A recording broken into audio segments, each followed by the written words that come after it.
Welcome to Spiritual Psychic with Sara Wiseman, where you'll learn how to unlock the secrets of spiritual intuition and your own psychic gifts. Here's Sara.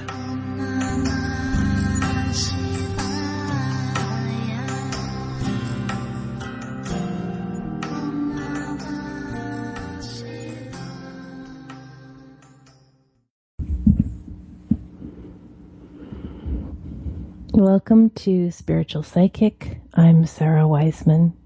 Today we're talking about beginner's mind.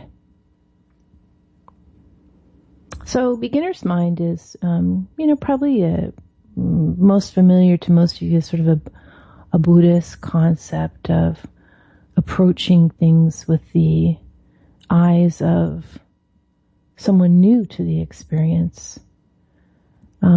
This idea of approaching something with fresh eyes, with an openness or an acceptance that it's going to be a process.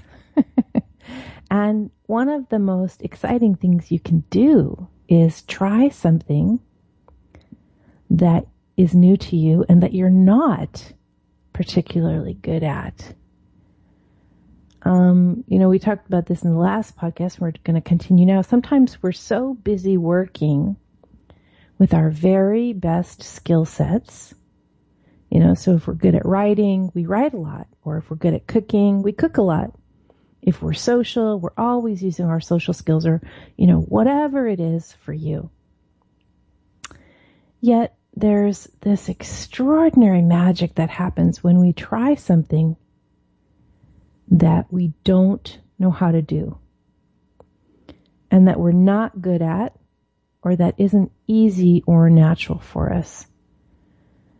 So sometimes these sort of programs, these sort of risk-taking group building leadership programs often have us do tasks that are new to us that we might not be good at, and maybe there's even an element of fear in those. So that's one way to do it.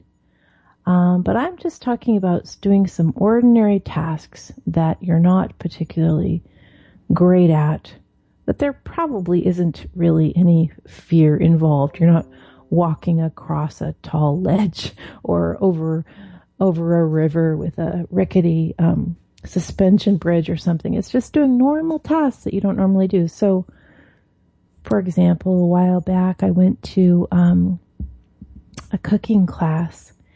And, I've cooked for decades, but not cooked in any particular stylized way. And so the idea of needing to chop things a certain way and measure them a certain way and do things in a certain time, whereas my style is sort of complete kitchen intuition. I don't measure anything. It was very interesting to pull myself back to a more organized, more step-by-step aspect of my personality, and doing this in a group where most of the people were vastly more talented than I was. It really gives you something different. It gives you a new understanding of yourself in these situations, because what happens is we must approach the new skill with beginner's mind, which is not about learning the techniques of the skill, but it's about learning how to manage our emotions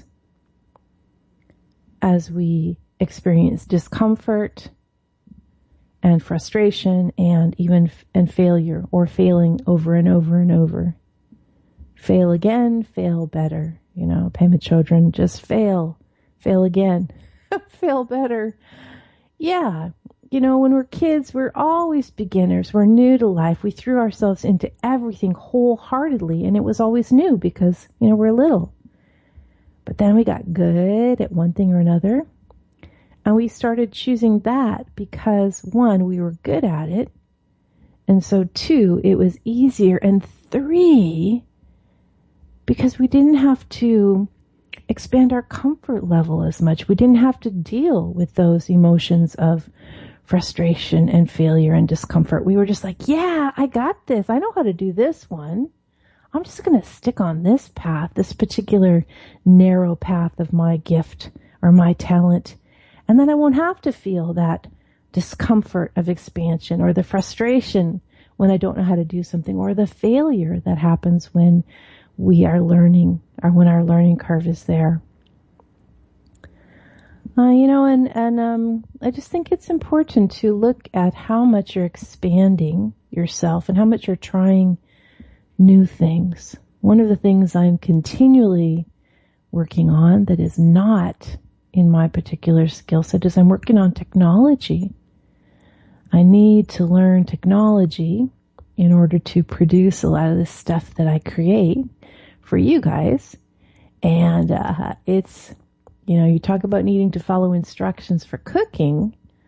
When you're doing audio work or you're doing book publishing or whatever it is that I'm working on, you need to go step by step in a very prescribed way, not my skill set. And so I have to sit every time I start something new with this huge learning curve of, oh my gracious, this is really hard, and I have to sit and I have to be patient and I have to use parts of myself that are not finely honed or far along or very good. And what this does for me to approach this with beginner's mind is complete acceptance of failure and failure again, complete self-love in the failure process, trusting that over time, I'm going to get it. Maybe not well, or maybe not perfectly, or maybe not easily. But with this beginner's mind plus some willingness to fail, this tenacity creates expansion of the self. So give some tries about what happens. Something about going back to beginner, to being a beginner, that humble, vulnerable state that changes us, and it makes us more curious and more open and less attached to outcome. We become a beginner and we just show up to I don't know how to do this. This is going to be fascinating to see how I'm going to approach this. And of course, when we are in beginner's mind, we are in now.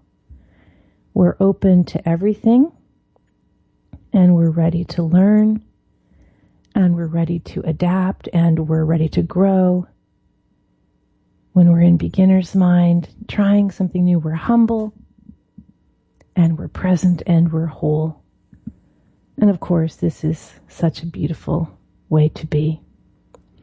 I'm Sara Wiseman, and you'll find me at sarawiseman.com.